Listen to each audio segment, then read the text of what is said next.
sur cette deuxième session. Alors, pour ceux qui ont participé à la première, et puis bienvenue à tous ceux qui arrivent seulement sur cette seconde session de l'événement Digital Experience MES. Donc, nous demandons de faire une première heure et demie avec trois industriels et Olivier Guillon qui sont déjà dans la salle sur pourquoi et comment passer du papier ou du Excel au MES.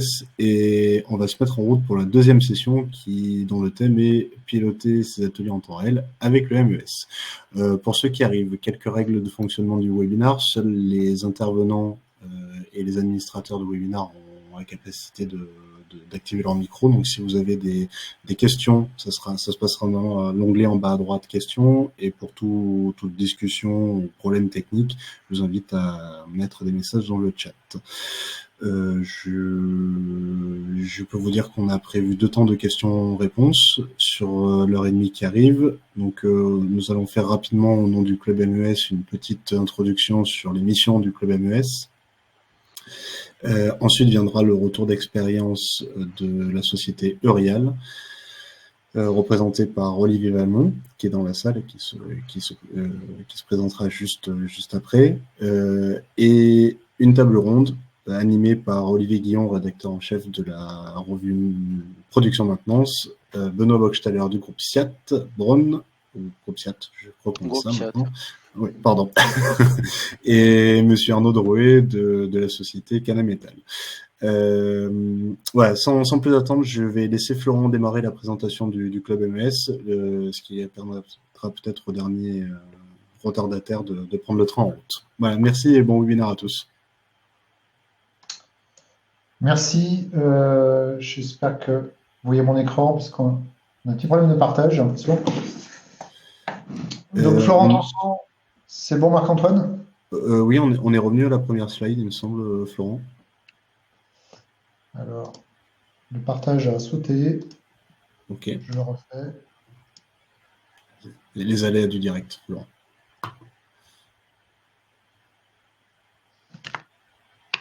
C'est bon?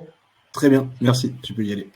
Donc, Florent Tanson, je suis le secrétaire du Club MES et dirigeant de la société EasyTech, éditeur de MES. Alors, pour vous présenter le Club MES, notre mission, c'est de promouvoir le MES au niveau national. Alors, qu'est-ce que le Club MES? C'est tout d'abord des événements. Plus récemment, nous avons participé à Global Industry, alors, plus récemment, oui et non, puisque chaque année, nous avons le village MES. Global Industry, c'est aussi participation tout au long de l'année aux productions temps réel, où nous intervenons sur les sujets en tant qu'experts du MES. Et puis, bientôt, au mois de juin, nous participerons à Industry Time à Lyon, où là encore, nous aurons une place centrale au niveau du salon. C'est aussi un portail Internet de partage. Donc, je vous inviterai à aller voir notre site Internet, clubmes.org. Site Internet qui regroupe des retours d'expérience, des livres blancs, des témoignages aussi. Le mot partage est important pour vraiment promouvoir le MES et faire profiter à tous de retours d'expérience et de cas d'usage et de cas d'école. C'est aussi le club, un groupement d'acteurs reconnus. Là, on les voit à droite du slide. Donc, nos membres sont des éditeurs, des intégrateurs, des consultants, mais aussi des institutionnels. On a des facultés, des écoles d'ingénieurs et le MESA international, qui est l'organisme de normalisation du MES. C'est aussi une communauté d'utilisateurs qu'on appelle la COP, pour communauté de pratique. Alors, c'est des industriels, pour la plupart, qui sont déjà équipés de MES et qui échangent entre eux de bonnes pratiques ou de retours d'expérience, et surtout qui font remonter aux experts du MES leurs besoins, leurs demandes, le retour du terrain, pour que éditeurs, intégrateurs, consultants puissent améliorer leurs réponses ou toujours dans un esprit de partage et d'amélioration continue, hein, puisque on va beaucoup parler d'amélioration continue, on puisse faire améliorer le MES tout ensemble. Donc la mission, c'est bien de promouvoir ce MES au niveau national. Donc pour résumer, le club MES, c'est le club des experts du MES.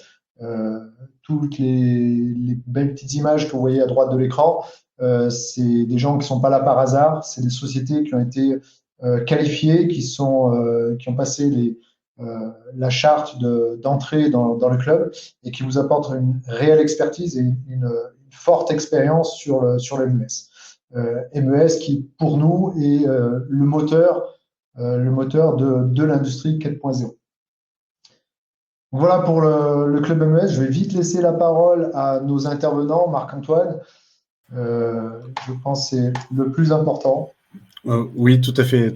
Merci Florent pour cette introduction sur le club MES et ses missions au niveau national, hein, puisque aujourd'hui le club MES n'opère qu'au niveau national, peut-être dans les années prochaines au niveau européen. Hein. C'est pas où l'histoire nous mènera. Je vais céder la parole à Olivier Valmont chez Eurial qui va nous donner un premier retour d'expérience d'une trentaine de minutes. N'hésitez pas à réagir dans le chat ou à poser vos questions dans l'onglet dédié. On a prévu un temps de questions-réponses à la fin, donc n'hésitez pas. Olivier, je vous laisse vous présenter et dérouler votre retour d'expérience. Je suis là en cas de besoin. Ça marche, ok, merci. Alors, bon, déjà, est-ce que vous m'entendez bien tous? Oui. C'est bon, et vous voyez l'écran avec la session du 11 novembre. Pas encore. Pas encore. Ah, le partage à nouveau a été coupé, a priori. Alors, je vais repartager. Désactiver. J'ai le même chose que vous, a priori. Partager, on s'y reprend 2 fois, du coup. Tac. Partager. Est-ce que c'est bon ce coup-là? Ça charge. C'est bon. C'est bon. Et ben, pour tout le monde, c'est 2 coups d'essai.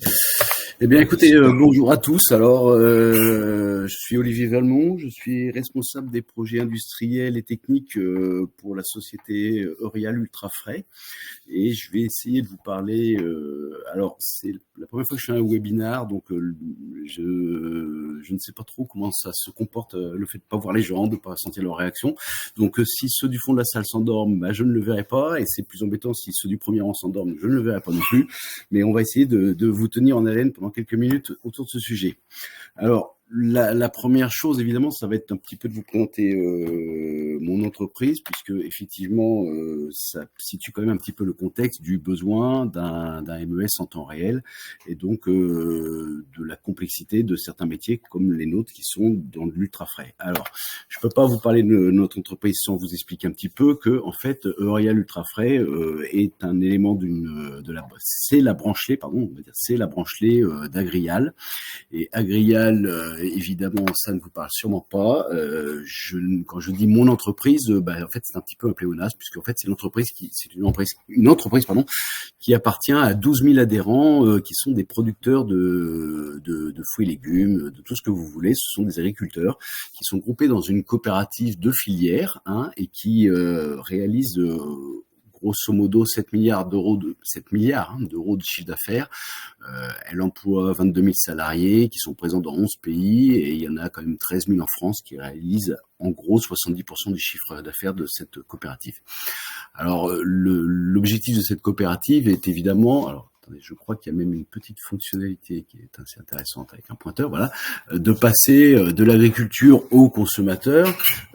Et ça, pour ça, l'entreprise Agrial s'est dotée de 4 filières industrielles qu'on voit au milieu de ce parcours entre le consommateur que vous êtes, qui vient comme moi d'ailleurs faire ses courses ici, et le producteur qui est quelque part dans sa campagne et dans sa ruralité. Ces équipements industriels, en fait, sont groupés autour de 4 filières. Une filière de transformation qui est une filière boisson, une filière viande, une filière fruits et légumes et la petite dernière qui est une filière lait. J'ai une petite dernière, mais la coopérative avec ses 12 000 adhérents, elle doit avoir à peu près 4 000 adhérents qui sont des producteurs laitiers et qui effectivement étaient assez impatients d'avoir à un moment donné une branche lait dans leur parcours industriel. Et c'est ce qu'ils ont fait en 2012, donc de manière assez récente finalement. Ils avaient que les 3 branches là, et en 2012 ils ont évolué vers une filière laitière en plus des 3 autres, en faisant finalement dans un premier temps le rachat, donc en 2012, d'une entreprise qui s'appelait Sonoble, ou du moins en tout cas de l'essentiel des actifs de l'entreprise Sonoble en France. En 2015, cette filière lait a également énormément grossi, puisqu'elle a presque, je vais vous dire doublé en termes de chiffre d'affaires, avec le rapprochement d'une autre coopérative qui s'appelait Eurial. Donc nous, on a été les premiers à intégrer cette Agrial en 2012. On s'est appelé Sonagral d'ailleurs à l'époque. En 2015, Eurial a fusionné avec Agrial, et du coup la branche lait d'Agrial s'est appelée Eurial. On est tous passés sous ce nom Eurial, et ça ne s'est pas arrêté là, puisque en 2015 de mémoire, un petit peu plus tard, il y a encore eu la Guillotot qui a rejoint cette branche lait. Donc en fait, cette branche lait, elle est devenue assez colossale en quelques années. Vous connaissez peut-être pas Eurial, mais en fait vous connaissez probablement quelques-unes des 64 marques qui composent Agrial. Alors typiquement, ce week-end, là, lorsque vous allez vous faire griller un bon bout de viande de Maître Jacques, que vous aurez mis une grosse noix de beurre de Grand Fermage, que vous mangerez une salade fleurette avec, et que vous siroterez une belle bolée de sucre Loïc Raison, que vos enfants boiront du Brest Cola, et que vous terminerez avec un fromage choignon et un beau pavé d'affinois, et ben vous aurez consommé du Agrial. Donc tout ça, ça va vous avoir occupé un bon moment samedi, puis d'un coup vous allez vous rappeler que zut, fallait vous dépêcher d'aller dans vos magasins lamaison.fr récupérer la belle table de jardin que vous avez commandée. Et ben toutes ces marques-là, ce sont des marques Agrial. Donc finalement, là où vous disiez je ne connais pas Agrial, je pense qu'en fait vous le connaissez sans vous en rendre compte, et vous en consommez tous les jours, et vous allez peut-être même dans nos magasins régulièrement. Donc voilà, maintenant que vous connaissez Agrial, ou que vous avez découvert que vous connaissiez Agrial, je vais fermer le volet Agrial pour vous parler plus de Eurial, qui est la branche lait, comme on l'a vu, branche lait d'Agrial, et vous expliquer que finalement la branche lait d'Agrial, c'est le deuxième producteur en tant que coopératif laitier en France. C'est 2,36 milliards de litres de lait qui sont transformés tous les ans, 28 sites de fabrication, et en gros 4800 salariés qui composent Eurial. Alors, tout ça, ça n'est pas forcément en un seul lot. Si les 28 sites de fabrication, en fait, sont organisés en 3 business units. Des business units. La première, c'est Eurial beurre fromage, et je vous le mets dans le mille. Qu'est-ce que ça fait? Ça fait du beurre et ça fait du fromage. La deuxième entité, deuxième BU. Alors, Eurial beurre fromage, pour le situer, c'est quasiment 20 sites. 20 sites, pourquoi? Parce que effectivement, en fromagerie, les sites sont parfois des petits sites. C'était pas toujours la même chose lorsqu'on va parler d'ingrédients et nutrition. Ingrédients et nutrition, c'est la branche qui va faire plus du B2B. On va fabriquer des ingrédients secs, etc., qui sont souvent destinés à d'autres industriels. On va faire de la protéine de lait, on va faire des choses comme ça, destinées à d'autres industriels. Par exemple, là, c'est 3 sites de production. Par contre, ce sont 3 très gros sites qui produisent des grosses quantités de produits, alors que là, ce sont parfois des petites fromageries à droite à gauche. Et la dernière branche qui m'intéresse pour le coup, puisque c'est la mienne, c'est Eurial Ultra Frais. Donc Eurial Ultra Frais, c'est 5 sites de production, c'est la branche dont je m'occupe.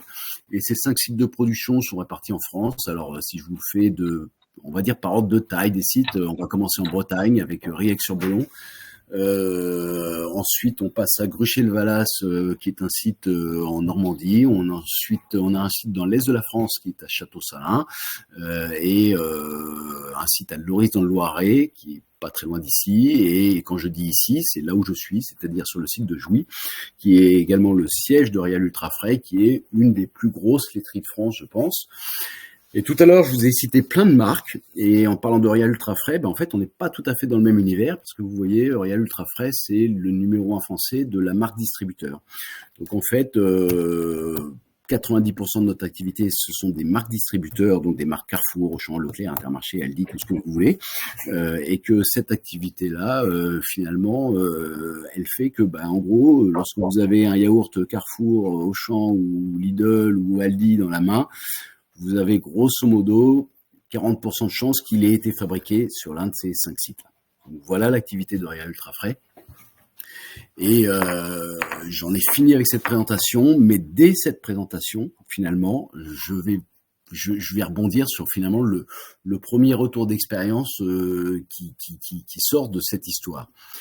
Lorsqu'on a commencé à s'intéresser au MES dans la société à l'époque Sonoble, c'était en 2010. En 2010, en fait, on a dit tiens, il y a quelque chose dans ce type d'application qui pourrait nous être quand même très utile.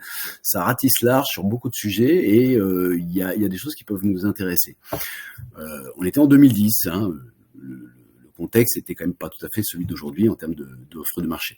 Donc, en 2010, il a suffi qu'on aille voir le directeur du site, et puis on est revenu avec notre go dans le panier pour aller explorer un petit peu tous les produits qui existaient sur le marché, les fonctionnalités et leur intérêt par rapport à notre métier.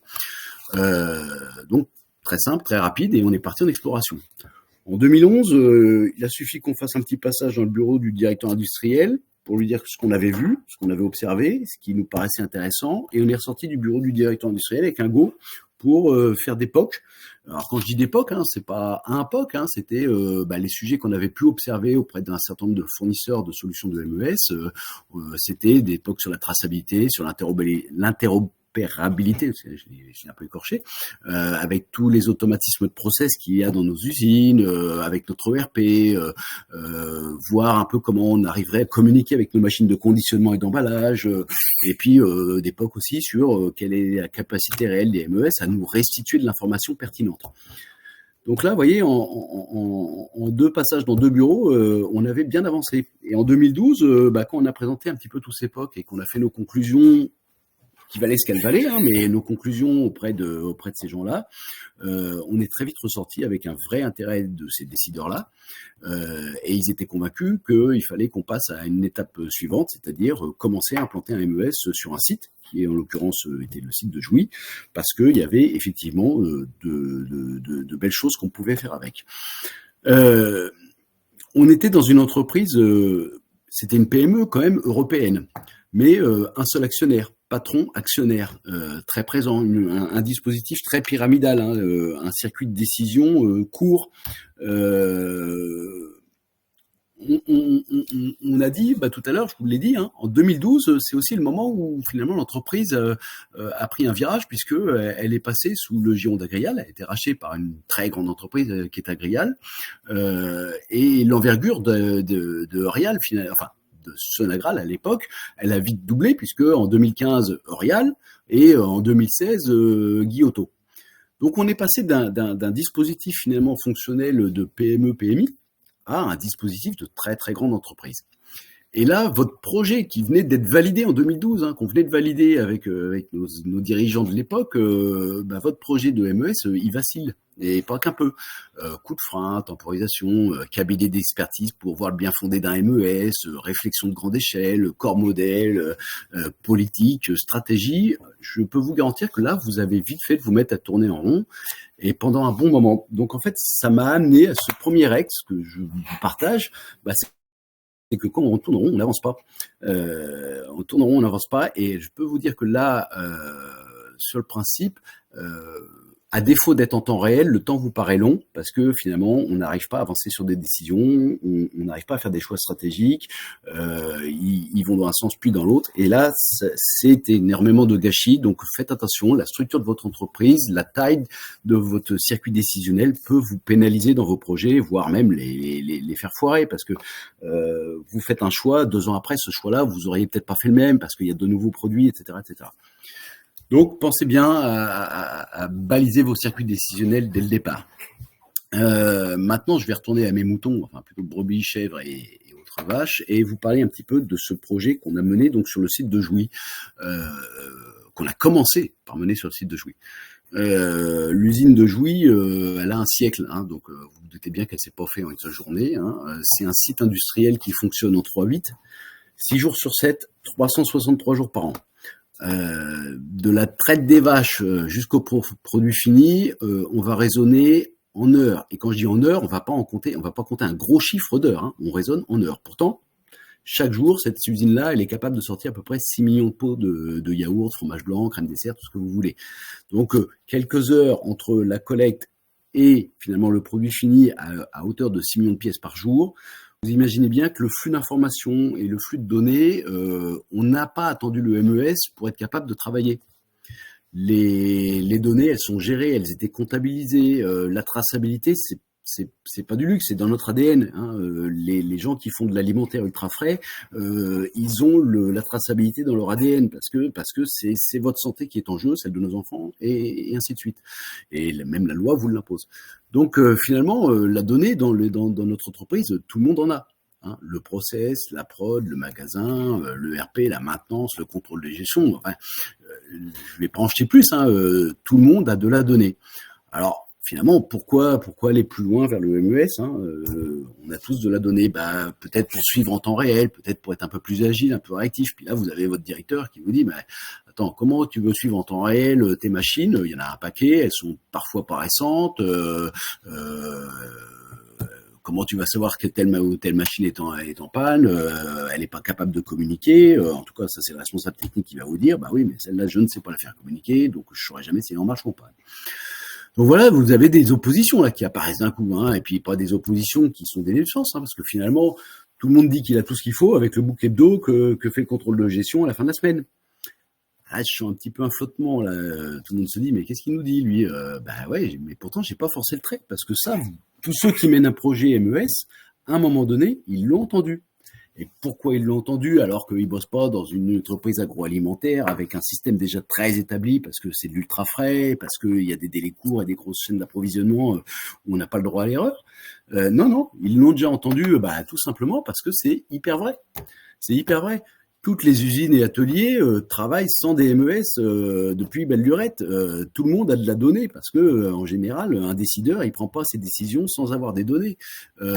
Et puis les machines, il y en a plein qui savent pas communiquer. Oui, parce que vous avez pas tous des machines qui datent de moins de 2 ans et qui sont toutes équipées d'un réseau Ethernet, d'une connexion Wi-Fi, que sais-je. Donc finalement, tous ces arguments-là, ils sont super vrais. Hein. Alors le Rex numéro 2. Je vous dirais presque, est-ce que c'est pas accepter l'évidence, un truc du genre, le MES temps réel, je m'en suis passé jusqu'ici, j'en ai pas vraiment besoin. Ouais, ça peut être ça, accepter cette évidence-là. Mais alors là, pour le coup, excusez-moi, il y a Marguerite qui s'insurge, elle me dit, non, c'est pas si vrai que ça, parce que du coup, si je reprends un petit peu les points que tu me dis qui sont tellement vrais, ils sont tous un petit peu discutables. D'ailleurs, comme tant d'autres. Hein. Toutes les usines et ateliers savent travailler sans MES. Alors là, je vais vous le dire autrement, manière de faire, manière de compter. On parle tous de la même chose normalement dans une entreprise, hein, entre ateliers, entre usines. On a tous normalement les mêmes manières de faire et les mêmes manières de compter. Sauf que ça, quand vous allez faire du MES, vous allez très très vite mettre en évidence des écarts, parfois des petits, parfois des très gros, entre les usines, entre les ateliers, entre les équipes, entre les services.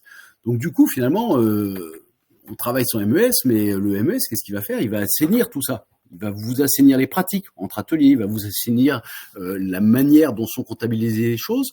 Et finalement, cette factualisation des données sur du vrai, sur du dur, sur du temps réel et sur des choses qui sont bien consolidées intersites, puisque le modèle que vous développez est le même pour tout le monde, ça réduit toutes les incertitudes de décision. Hein. On a pris cette décision-là. Ah oui, mais c'est quel site? Ah ouais, mais attends, parce que eux, quand ils disent ça, c'est autre chose.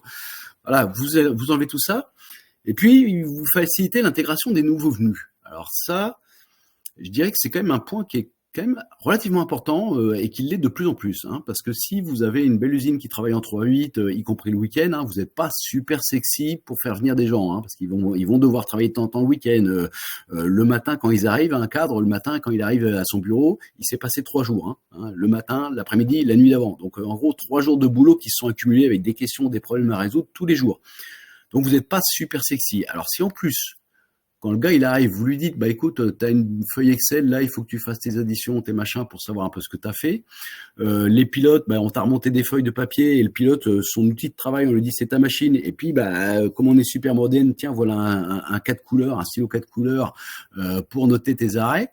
Bah, je peux vous dire qu'aujourd'hui, ça devient compliqué de trouver des partenaires, des gens qui veulent venir chez vous parce que vous passez pour vraiment une boîte arriérée. Donc finalement, l'intégration des nouveaux venus avec vos outils de MES qui leur permettent tout de suite de savoir où ils en sont, ce qu'ils vont, d'avoir des synthèses, etc. Et puis d'avoir l'impression quand même de travailler avec dans le moderne, c'est loin d'être négligeable dans votre aspect décisionnel. Donc dans ce Rex-là, bah, voilà, toutes les usines travaillent sans MES, oui et non, parce qu'elles travaillent pas forcément bien. Alors, par contre, mettre en évidence les écarts, oui, Marguerite, elle a un peu raison, ça peut être une sacrée vacherie. Ça peut être une sacrée vacherie. Et ce Rex-là, je vous alerte également aussi sur la prise en considération dès le début d'un projet, avec tout le monde, c'est-à-dire du décideur ultime, le DG par exemple, s'il faut, jusqu'au chef d'atelier, d'avoir évoqué cette problématique que, évidemment, va faire apparaître des écarts. Et il faut dédramatiser immédiatement ça parce que ça peut mal tourner. Je vous donne un exemple. Vous avez un chef d'atelier qui est particulièrement moteur, hein, qui est quelqu'un qui est vraiment que tout le monde félicite et que salue parce que c'est le mec qui a 2 points d'efficience de plus que tous les autres ateliers qui font pourtant la même chose que lui. Mais ce mec-là, ça fait des années, il plafonne tout le monde, il est imbattable. Donc forcément, c'est un peu lui le désigné d'office quasiment pour votre première intégration de votre MES. Donc très bien, tout le monde est content. Le mec, c'est un mec qui est super moteur, formidable. Patatras. Vous démarrez votre MES, vos méthodes de calcul, elles sont ce qu'elles sont. Hein, elles ont été définies. On calcule un TRS, un TRG, etc. Et puis là, malheureusement, on découvre que volontairement ou involontairement d'ailleurs, lui, ça fait des années qu'à chaque fois qu'il y a des pauses, il ferme ses lignes et puis il les rouvre quand les gens sont revenus de pause. Et puis finalement, c'est pas ça la règle dans l'entreprise. Et là, d'un coup, ces 2 points, il les a perdus. Mais voire même, il a peut-être même perdu plus encore. Vous imaginez bien pour lui l'effet. Donc votre gars qui était hyper moteur, qui vous a aidé à avancer vachement loin, là pour le coup, il est beaucoup moins moteur parce que du coup, il est plus le héros de l'atelier. Son N+1. Du coup, il avait l'impression qu'il avait un gars qui était machin. Puis d'un coup, il dit ouais, en fait, finalement, tout était faux. Moi, j'ai passé mon temps à engueuler les autres en leur disant faites aussi bien que lui. Et c'est pas vrai. Et puis, les autres ateliers qui étaient impatients de voir le MES arriver, d'un coup, ils sont un petit peu moins impatients. Ça, c'est du vécu, ces choses-là. Et là, vous êtes passé d'une situation où vous aviez plein de gens qui étaient moteurs dans votre projet et qui vous permettaient d'avancer vite, fort, avec là des gens qui sont beaucoup moins impatients, qui sont parfois même dans une démarche qui va être bloquante, réfractaire, où ils vont trouver des arguments pour pas y aller. Donc voilà, c'est un élément qu'il faut vraiment avoir en tête et dès le début parce que ça arrivera inévitablement. Hein. Les écarts, on va les découvrir et il faut vraiment désacraliser ça en disant oui, c'est pas grave, on fabrique ce qu'on fabrique et on va découvrir que tiens, nos chiffres sont peut-être pas tout à fait justes et ça remet pas en cause la qualité du travail des gens jusqu'ici. Voilà. Après, on a d'autres affirmations, hein, c'est ce qu'on a dit. Hein. Tout le monde a de la donnée. Oui. Alors là, tout le monde a de la donnée. Là, maintenant, ça en a plein. Elle a des choses dans sa GMAO, c'est formidable. Mais la prod, elle sait même pas quelle intervention a été faite hier soir à 18h sur la machine. La qualité, elle passe son temps à chercher ses palettes dans le ERP parce que elle est dans le frigo, mais les palettes qui sont non conformes, elles sont dans le ERP. Il faut trouver lesquelles. Les nomenclatures qui vous disent ce que vous devez mettre comme emballage sur vos produits, elles sont dans l'ERP, sauf que le pilote sur la ligne, il n'a pas accès à l'ERP. Le pilote process, lui, il est en train de vous fabriquer les recettes en suivant bien son planning d'OF, sauf que la ligne de conditionnement qui est en train de conditionner ces OF, ça fait 2 heures qu'elle est en panne, et lui, il continue à vous enquiller des recettes, à vous préparer de l'avance. Vous n'allez pas savoir quoi faire. Donc oui, tout le monde a de la donnée, hein, c'est ce que je vous mets, mais sauf qu'elles sont dans des silos, elles sont isolées, elles sont pas contextualisées. Il y en a dans le RP, dans l'Historian. Alors un Historian, c'est bien, oui, elles sont dans l'Historian. Puis l'autre, elle est dans la vieille base Access, et puis ainsi de suite. Et puis le pire, hein, c'est vous venez de faire l'acquisition d'un système qui vous permet de suivre toutes vos consommations d'énergie, d'eau, d'électricité, etc. Et ça, c'est remonté directement dans le cloud sur une plateforme d'un prestataire. Donc vos données sont même pas chez vous. Et alors là, pour aller les contextualiser avec l'événement process qui vient de se passer, c'est tout un art. Donc du coup, le MES là, il prend aussi un vrai sens. Voilà, tout le monde a de la donnée, d'accord. Mais là, pour le coup, l'EMS va prendre un vrai sens, puisque finalement, s'il est bien aware, hein, pour prendre une expression célèbre, vous allez faire tomber toutes ces barrières qui ont cloisonné vos données dans des silos et qui font que vous n'arrivez pas à matcher les éléments les uns avec les autres et à progresser grâce à ça. Donc ça désatomise la data. J'ai utilisé un terme peut-être un petit peu guerrier, mais ça désatomise la data et beaucoup de choses deviennent beaucoup plus claires pour tout le monde. Je dirais qu'en plus, ça rend la donnée vachement transversale. Hein, donc, j'ai dit vachement, j'aurais pas dû. Mais voilà, Marguerite a sait où est sa copine facilement parce que le MES transversalise facilement de la donnée, ce qui n'est pas toujours le cas d'un ERP ou d'un historian parce que vous avez droit qu'à 3 consultations de votre historian et le 4e poste, il va falloir payer une nouvelle licence pour avoir 4 postes en même temps. Donc, et puis qui sont peut-être un peu compliqués à utiliser.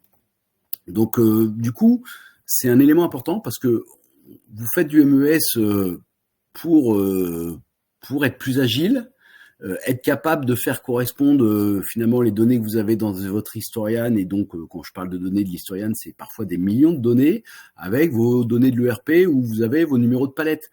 Donc, le MES, il n'est pas là pour dupliquer ces données-là, parce que je le vois trop souvent dans des gens qui font de la collecte de data météo et autres de votre usine, hein, consommation d'eau, etc., où ils viennent dupliquer de la donnée. Et donc, si vous faites ça, votre historian, il pèse peut-être quelques millions de données, votre ERP, il en pèse aussi des millions. Si vous êtes obligé de les dupliquer pour faire correspondre ça ensemble, vous allez forcément coincer quelque part, hein, les volumes de données, les débits qu'il va falloir pour transférer tout ça, ou les temps de réaction, ça va pas être bon.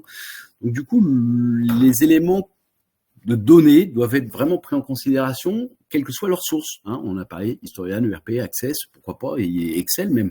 Et si vous voulez faire du temps réel, effectivement, c'est pour être agile. Donc votre MES doit être agile. Et on avait encore un autre point tout à l'heure. Hein, Marguerite, elle disait, oui, mais beaucoup de machines peuvent pas communiquer, et elle était pas tout à fait d'accord parce qu'en fait, effectivement, si on n'y prend pas garde, l'interaction d'un MES, parce qu'il en a besoin, hein, un MES, il lui faut de l'interaction avec pas mal d'éléments, elle peut vous coûter très très cher. Pourquoi ? Parce que des machines qui ont 10, 15, 20 ans parfois dans les usines, elles sont pas nativement communicantes.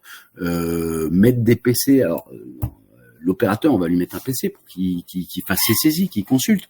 Sauf que quand vous avez plein de lignes, c'est quand même vite plein de PC qu'il faut mettre. Et quand on met plein de PC dans une usine, c'est plein de prises électriques. Votre responsable technique, il vous tire pas des prises électriques gratuitement partout comme ça. Il va faire appel à un prestataire, etc. Et là, vous allez avoir apparaître autour de votre MES finalement énormément de coûts induits. Hein. On va dire, il faut un serveur, il faut le sécuriser. L'informatique va vous dire, ok, un serveur sécurisé, ça coûte tant, etc., etc. Donc finalement, il y a quand même un point de vigilance à avoir sur tout ce qui est autour, parce que sinon votre MES, le coût du MES, va devenir peut-être un peu négligeable dans le coût global de votre solution MES, coût global qu'aura intégré les 40 PC que vous avez mis à disposition des opérateurs, voire peut-être des écrans tactiles, etc., etc.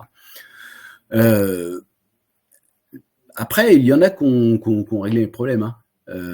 Ils ont mis le prix de leur MES très haut, ce qui fait que finalement le coût de tout ce qu'on fait à côté reste inférieur au coût du MES. Mais quand même, il faut vraiment se poser les bonnes questions autour du coût global de votre projet dès le départ. Ça peut venir freiner un projet dans son élan. Vous avez fait un site, mais ça finalement à l'arrivée, ça vous a coûté tellement cher que vous ne ferez pas le deuxième.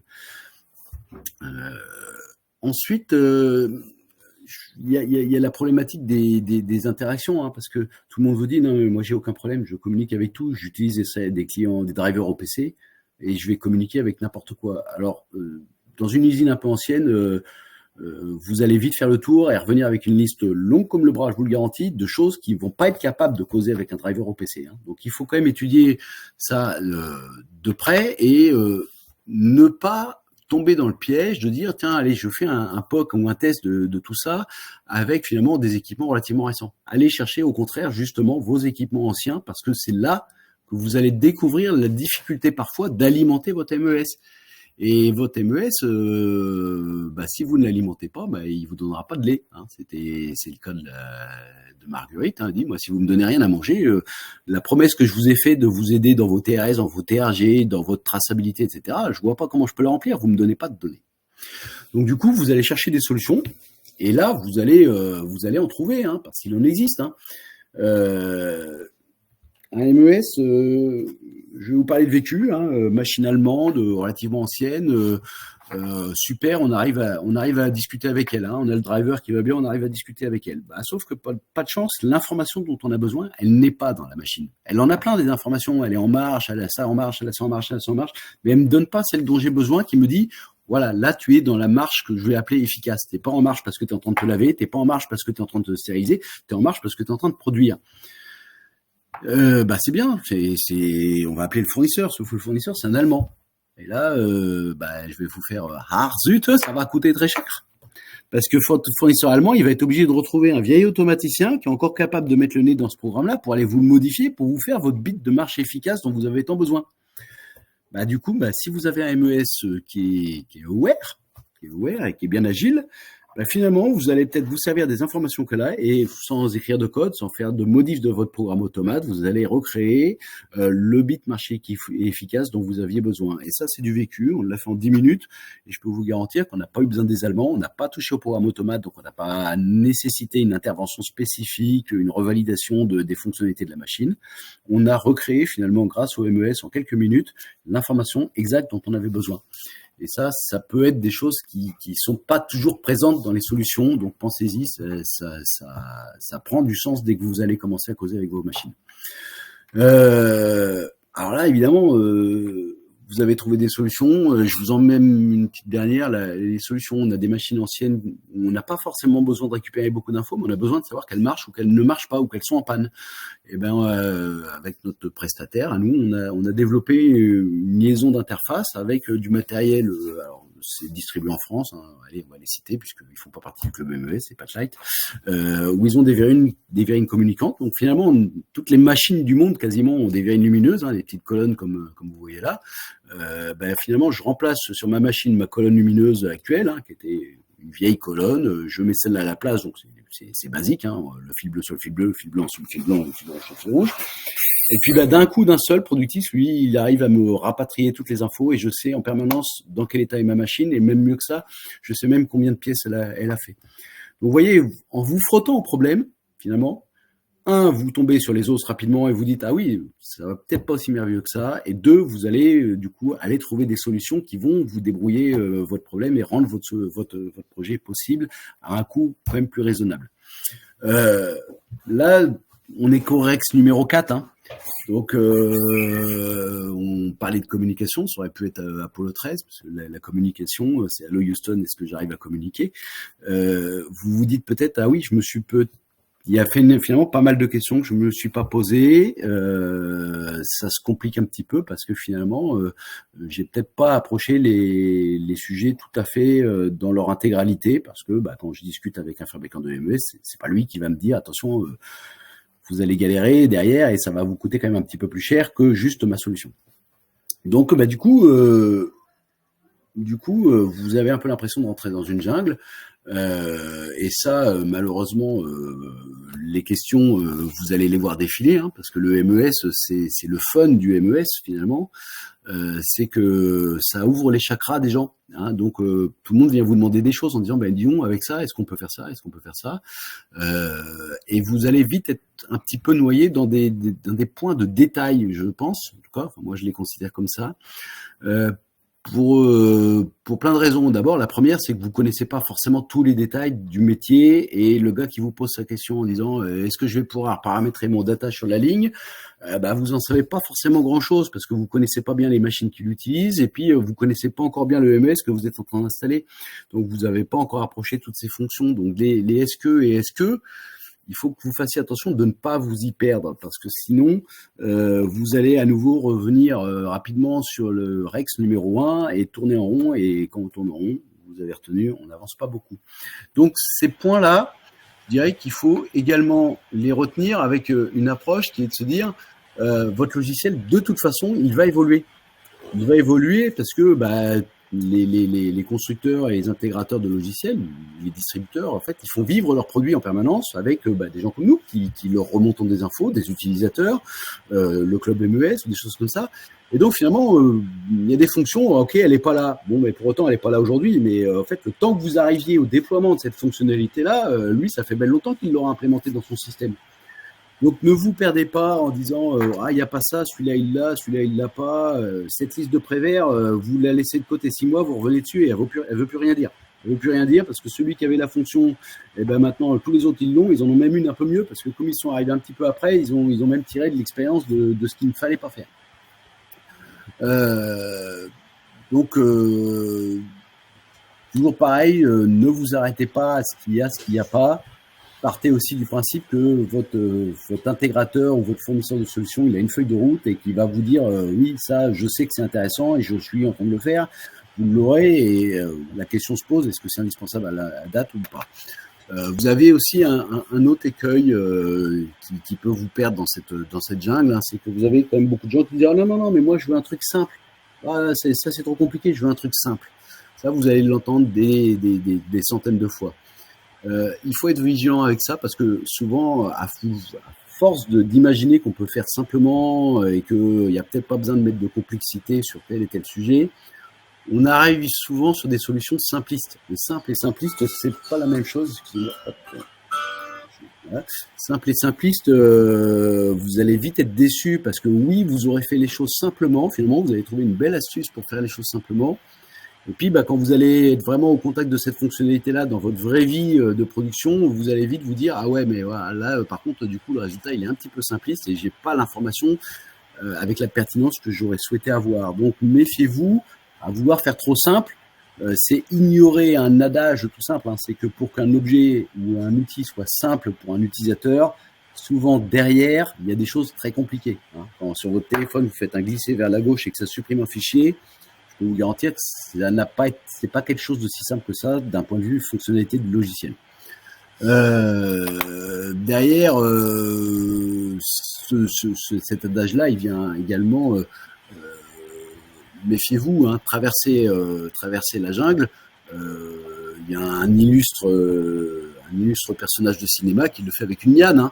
Donc il n'y a pas besoin de grand-chose pour traverser la jungle et franchir la forêt. Ça peut se faire. Sauf que la réalité de votre besoin, elle va vite être plus complexe que la simple liane.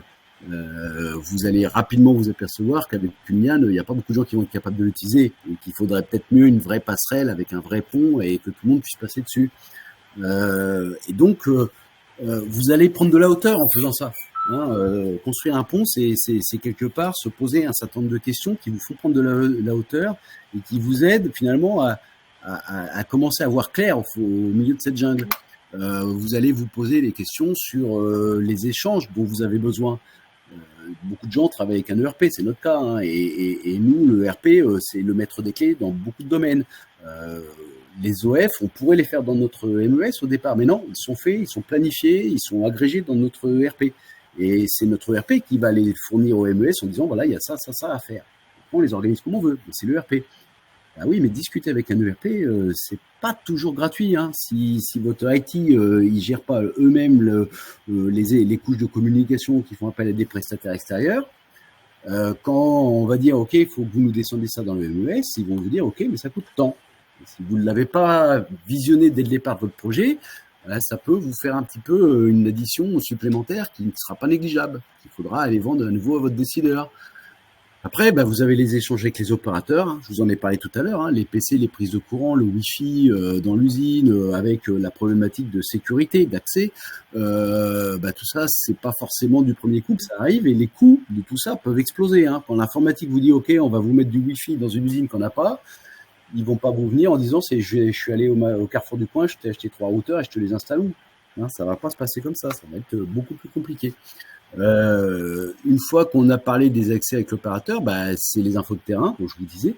Va falloir aller piocher dans chaque machine, et là, le sujet peut être coûteux et complexe. Donc, pensez-y dès le début.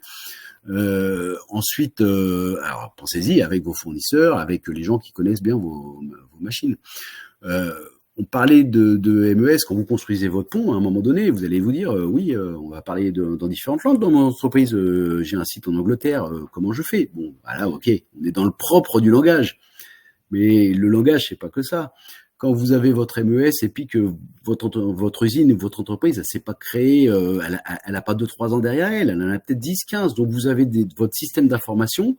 Dedans, vous avez des couches qui sont parfois relativement anciennes. Votre ERP, c'est peut-être pas la dernière version du jour, hein, votre GMAO non plus. Et puis jusqu'ici, tous les éléments de traçabilité qualité, ils sont enregistrés dans une base Access qui est un peu ancienne. Donc il faut quand même s'interroger vraiment sur déjà l'écosystème de votre système d'information, parce qu'encore une fois, votre MES, vous allez devoir le nourrir, il va devoir échanger. Et puis, quand vous êtes capable de parler avec un Microsoft SQL 2019, méfiez-vous, ça ne veut pas dire que vous êtes capable de parler avec un Microsoft SQL 2009. D'accord ? 2019, 2009, entre deux, il y a des dialectes. C'est-à-dire que finalement, les langages, ils ont aussi évolué. Et Microsoft, il y avait des fonctionnalités disponibles dans 2009. Ça s'appelle plus pareil dans 2019. Hein. Vous connaissez tous les fonctions Excel qui ont changé de nom. C'est dans tous les systèmes d'information, il y a ça. Donc voilà, interrogez-vous. Votre fournisseur vous dit, ok, moi je peux parler avec du SQL. Ok, avec lequel ? Et parfois, on découvre que oui, c'est peut-être pas si simple finalement de discuter avec du 2009. Tout ce que je vous dis là, hein, c'est souvent des choses un peu vécues. Hein. Alors, d'ailleurs, je l'ai pas précisé au début, hein, mais c'est des choses vécues et j'ai pas de dogme. Hein. Moi, je fais pas de prosélytisme, je n'ai rien à vendre. J'ai pas de dogme, donc moi, j'ai pas des idées toutes faites sur les choses. C'est souvent, voilà, je me les fais et je n'ai pas de problème à changer d'avis dès lors qu'on arrive à trouver des solutions. Les alertes. Vous mettez un MES pour être agile, on l'a dit. Hein. Donc, vous allez être chargé de surveiller un certain nombre de choses. Vous êtes en route vers l'usine du futur. Vos KPI, ça pousse comme des petits pains dans l'usine. Hein. Vous avez des belles courbes toutes les semaines qui viennent de votre MES pour présenter votre réunion hebdo. Vous avez toutes vos surconsommations, incroyable, super. On est vendredi après-midi, on fait un point hebdo et on découvre que depuis lundi soir, on a une consommation d'acide qui est complètement délirante. Attends, on est vendredi et on le découvre lundi. Alors, c'est bien, vous avez mis un super MES, mais l'objectif, c'est bien que votre MES, ça serait quand même ballot d'avoir un mec qui doit surveiller la courbe tous les jours, parce que votre MES n'a pas été fichu de vous alerter en temps réel, finalement, d'une anomalie de consommation. Il va vous le dire, vous allez l'avoir dans votre courbe vendredi. Maintenant, l'objectif, c'est d'éviter ce gaspillage et, alors, environnemental, énergétique et économique, parce que votre MES a su vous diffuser l'information et surveiller une variable qui n'est pas la sienne. Hein, c'est un compteur de process, ça, qu'il a été surveillé. Et de vous dire, je décèle une anomalie. Normalement, le mardi, on consomme pas 10 000 cubes d'acide. Le mardi, d'habitude, c'est 7, 6, et ainsi de suite. Donc, pensez à ce genre de points, parce que on revient vers la fonction simpliste. Hein. Vous avez mis un MES un peu trop simple, vous allez vous retrouver avec des fonctions simplistes. Donc, vous allez avoir une belle courbe, sauf que cette courbe-là, elle n'aura pas été fichue de vous alerter en temps et en heure si vous n'aviez pas le nez dessus. Qu'est-ce que je peux vous dire encore ? Normalement, on approche un petit peu la fin, mais il y a un point important, c'est l'indépendance. Il faut se positionner aussi par rapport à ça, parce que certains d'entre vous savent bien que, parce qu'ils l'ont vécu, que faire intervenir des prestataires pour faire des modifications, ajuster votre logiciel, le déployer, c'est pas du tout gratuit. Hein. La main-d'œuvre intellectuelle, elle coûte cher. Faire déplacer les gens, ou même quand ils sont à distance, l'heure n'est pas bon marché. Et en plus de ça, la réactivité est pas forcément là. Le gars, il est pas au garde à vous en disant ah oui, d'accord, tu veux ça en plus, bouge pas, je m'en occupe tout de suite. Donc acquérir un produit et de l'indépendance sur ce produit-là, c'est-à-dire être capable soi-même de le reconfigurer, de le redéployer, d'implanter une nouvelle usine, de déployer une nouvelle ligne tout seul comme un grand, ou de la modifier, ou de rajouter, c'est vachement bien. Et ça vous permet d'avoir une maîtrise quand même du coût de solution et de pas vous dire ok, on en a fait une, mais alors une fois qu'on a tout additionné, tous les coûts, on ne sait pas si on va en faire une deuxième. Donc ça, c'est quand même ça serait dommage. Et Et comme acquérir de l'indépendance, ça veut dire avoir des compétences, il faut y penser dès le début parce que il faut des compétences qui soient à peu près durables. Si vous avez des gens qui se barrent au bout de 3 mois et du coup, quand vous voulez retoucher à votre MES, vous ne pouvez pas le faire parce que les gens sont partis et vous avez perdu votre compétence, finalement, vous êtes revenu un peu à votre case départ par rapport à l'agilité. Vous avez perdu l'objectif de votre MES, c'est-à-dire de dire je peux le faire évoluer, le modifier rapidement et simplement sans passer par un prestataire extérieur. Une fois qu'on a dit ça, le dernier point, c'est bien attention évidemment tout ce qui va être administration de votre système. Vous avez un système vivant, les collaborateurs qui arrivent, qui ont besoin d'accéder à autre chose. Il faut pouvoir leur donner de l'information rapidement et d'être capable de maîtriser vos dashboards tout seul comme des grands. Et puis le dernier point, c'est le changement. Le MES, ça amène du changement dans une entreprise.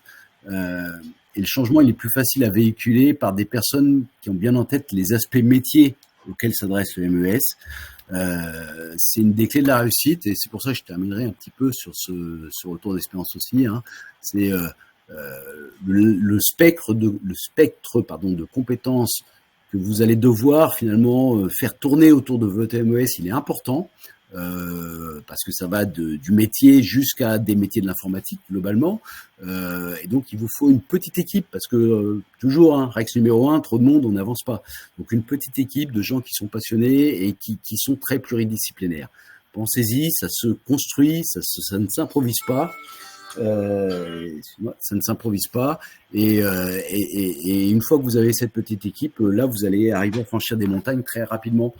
Et d'ailleurs Marguerite, elle était très contente de faire partie de cette équipe-là.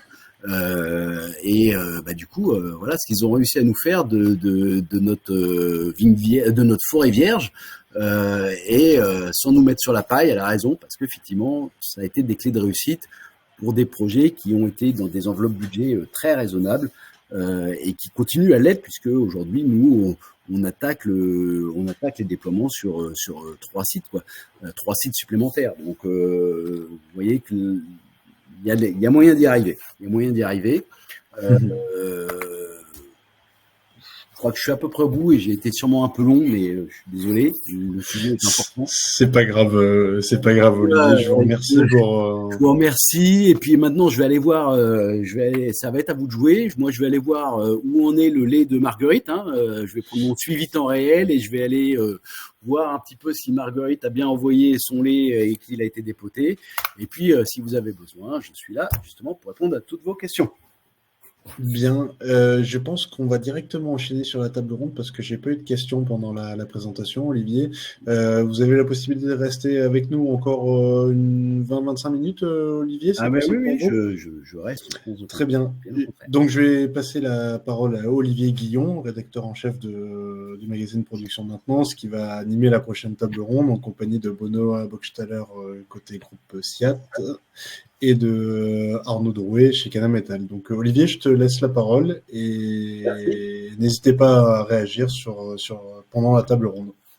Merci beaucoup. Merci Olivier Valmont pour votre présentation à la fois très, très détaillée et très technique, effectivement, avec beaucoup de métaphores et beaucoup d'images. Ça, je pense qu'on aura apprécié pour bien comprendre aussi les enjeux du MES. Alors, pour cette seconde, on va dire plutôt, table ronde de cet après-midi, j'ai le plaisir l'honneur d'accueillir évidemment 3 industriels, donc vous, évidemment, monsieur Valmont, vous restez avec nous, mais également Benoît Bockstaller, de la société, du groupe SIAT, ainsi que Arnaud Drouet, donc directeur industriel de la société new-yorkaise Canametal. L'idée pour cette table ronde, c'est cette fois, la première table ronde avait concerné donc le passage de la saisie d'informations manuelles vers la saisie automatique. Et ici, c'est l'idée d'aller un peu plus loin dans le MES, donc sur la partie, sur la phase opérationnelle concernant le pilotage en temps réel de la production, les avantages que l'on en tire et enfin quelques bonnes pratiques à adopter. Donc je commence avec vous, Benoît Bocksteller, donc ingénieur productivité au sein du groupe SIAT. Pouvez-vous nous présenter brièvement votre entreprise et le site industriel concerné par le MES? Quelles sont les problématiques de l'atelier en matière de suivi de production? Oui, bien sûr. Bonjour à tous d'abord. Donc je ne vais pas me représenter longuement. Moi, c'est Benoît, donc responsable productivité performance au sein du groupe SIAT. Groupe SIAT, c'est quoi? C'est une scierie familiale de 400 collaborateurs quand même. C'est une des plus grandes scieries en France et en Europe de résineux. Globalement, notre cœur de métier, c'est le bois de construction. Bois de construction, ce qui va servir à réaliser une charpente, une toiture. Également le bois d'aménagement, là on parle de tasseaux, de moulures, de plinthes. Et un autre aspect de notre métier, c'est tout ce qui est production d'énergie, avec ce qu'on appelait nos produits connexes, donc les chutes de sciage, la sciure, les plaquettes, l'écorce. Donc on va produire de l'électricité et fabriquer du pellet de chauffage. Donc voilà globalement les trois grands aspects de notre métier. Et nous, en fait, notre problématique en termes de production, de suite de production, c'est un peu notre capacité. Pourquoi? Parce que le marché du bois est globalement en pleine croissance ces dernières années et va l'être encore plus avec les nouvelles normes de construction qui vont régir les futures années. Et nous, on fait un peu face à un souci de capacité de production. Et notre but, à travers le MES, c'est d'aller chercher un peu de productivité, de performance directement sur le terrain. Voilà pour décrire rapidement nos enjeux et notre société. Merci beaucoup. Arnaud Drouet, même question sur la société, cette fois société Canametal, et les problématiques, justement. Moi, Arnaud Drouet, donc j'ai 35 ans. Je suis à la tête de la société Canametal depuis 3 ans maintenant, en tant que directeur de site. Donc moi, j'ai récupéré une société en difficulté, à peu près de 120 collaborateurs. Donc par rapport à la société présentation qu'on a vue, moi, j'avais pas du tout de data. Donc l'idée, c'était d'avoir de la data rapidement. Donc on a vite mis plein de capteurs sur toutes les machines en se connectant sur ce qu'on avait de plus simple, c'est-à-dire on avait des postes à souder, parce que nous on soude essentiellement la ferraille, on a 50 personnes en production qui font ça, donc c'est 80% de ma population. Donc, il a fallu rapidement récupérer ça. Donc, on a utilisé des petits boîtiers, on a mis une première brique du MES, et c'est notamment cette partie, j'allais dire, montage brique par brique et petit à petit, fonction des moyens de l'entreprise, qui était plutôt intéressant pour nous à utiliser pour le moment, et on continue de le construire en allant, j'allais dire, de la vision un peu macro vers le micro, mais nous on est parti un peu à l'inverse. Et effectivement, petit à petit, on va interconnecter tout ce qu'on a besoin d'interconnecter, SIRH, comptabilité, production, méthode, maintenance, etc. D'accord. Et on reste ensemble, Monsieur Drouet. Pourquoi finalement un système MES? Est-ce qu'il n'y avait pas un autre moyen finalement? Vous partiez finalement de rien, enfin de zéro data. Voilà. Pourquoi partir avec un système de MES? Alors le MES, déjà, moi c'est vraiment cette possibilité d'évolutivité et d'interconnecter vraiment ce qu'on veut, même je veux dire gestion énergétique des bâtiments, etc.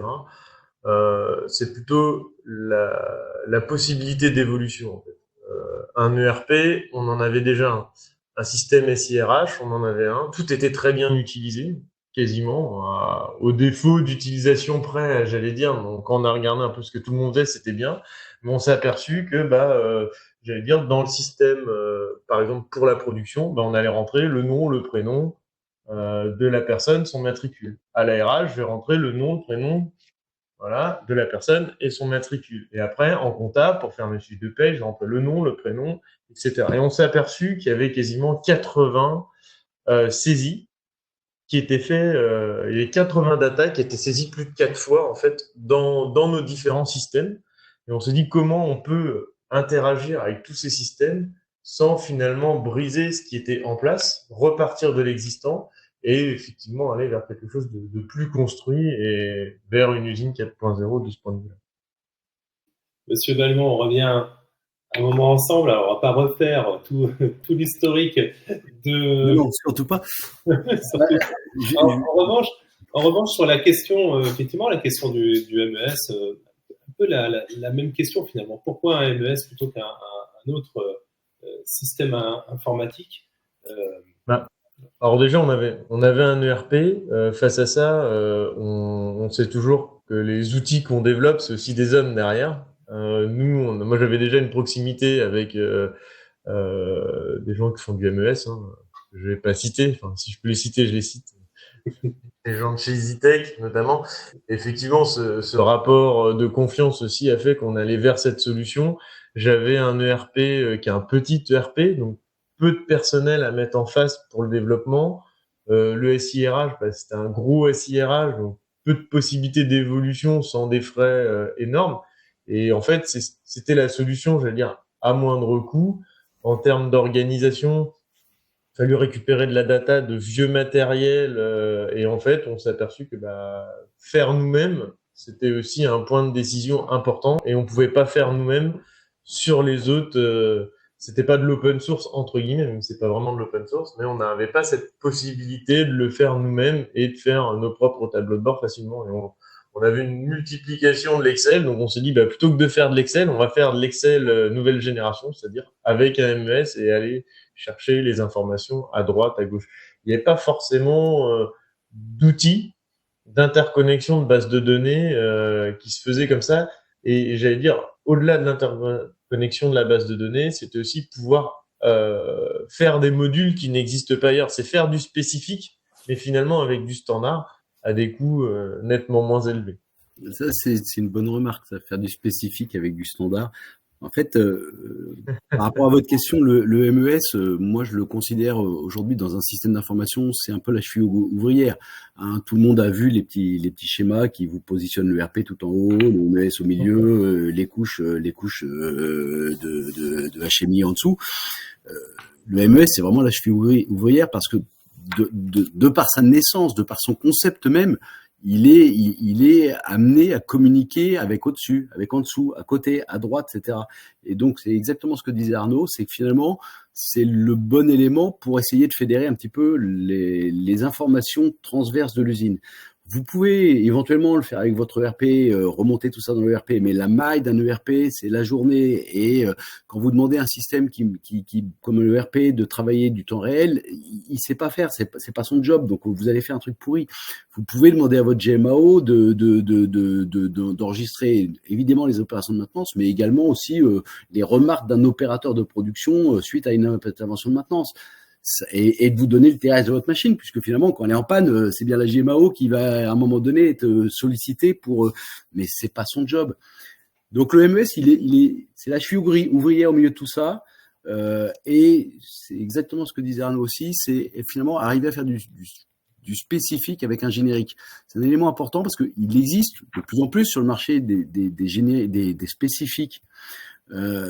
Donc encore une fois, j'ai pas de dogme, hein, donc il y a du pour, il y a du contre.